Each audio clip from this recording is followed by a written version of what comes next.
never knew my father. I was 2 months old when he died.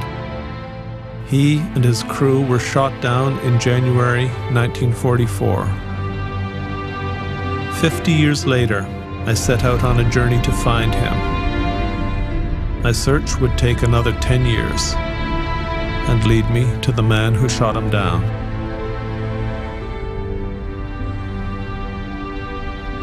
In the Second World War, one of the most deadly battles was fought in the night skies over Germany.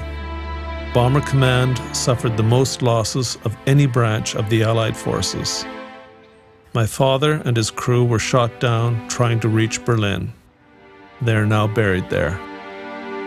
They were all young men. Francis Elms was 21, Sidney Taylor 22, and Oswald Culverwell 23. Philip Wicks was the youngest. He was 20. Ken Heaton was 23, as was Bert Hornby. My father was the oldest. He was 26. When I was younger, I knew very little about my father. But as I grew older, I realized there was a huge void in my life, and that I could only hope to fill it by trying to find out more. Who was he? What was the story of his short life? And what happened on his last flight? Why did he die?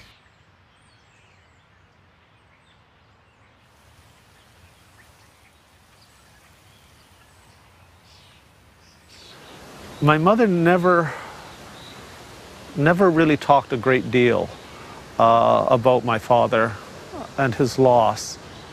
I think at that time, war widows were not uncommon. She had to get on with her life. She had to raise me. She had to get a job. She never remarried.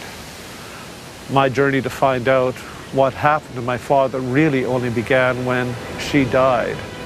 And I realized I knew absolutely nothing. And of course, it was too late to ask anything about that. So 10 years ago when she died, that's when I began this journey.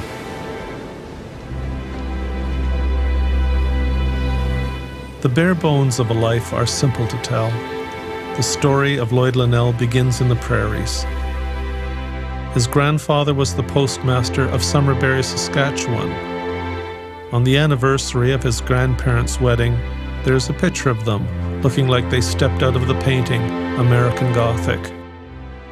His mother was a Norwegian immigrant. His father was a homesteader. Their first child was my father. Lloyd Linnell was born in Glentworth, Saskatchewan on November 27, 1917.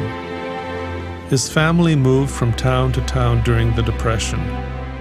He had 2 younger sisters. 60 years after his death, his sole surviving sister, Verna, remembers their youth. To me, it was just a happy childhood.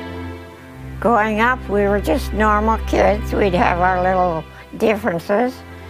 He drove us to school every day in a little cart and a bad-tempered horse. He wouldn't let me drive the horse to school, I remember that. My father worked for Garage in Morse. His best friend, Art Meckling, married his sister. We lived right across the street from each other. And we were really good friends. We used to go to dances and played hockey and baseball and things like that. My father was 21 years old when Canada entered the war.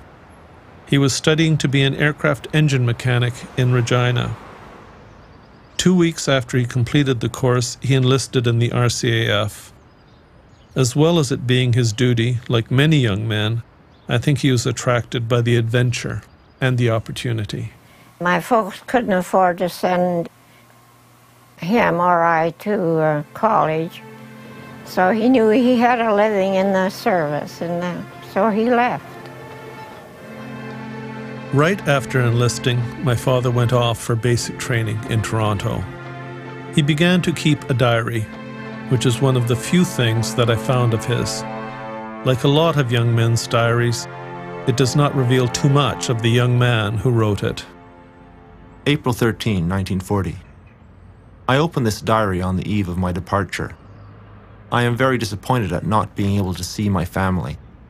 However, I shall make every effort to do so in the future.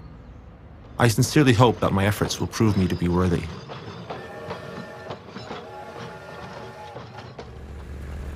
After his basic training in Toronto, my father went to Camp Borden, where he learnt to fly. A pilot would have had very little training before they soloed. They were pushed through incredibly fast. Went to flying field and met instructors. They are fine chaps. Up for first flight and enjoyed it.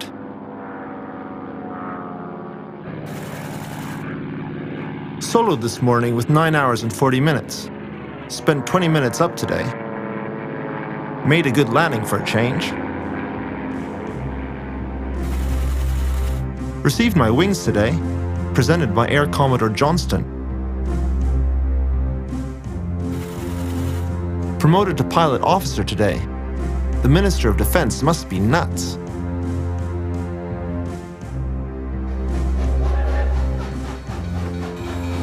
Before going overseas, my father was posted to Calgary as an instructor.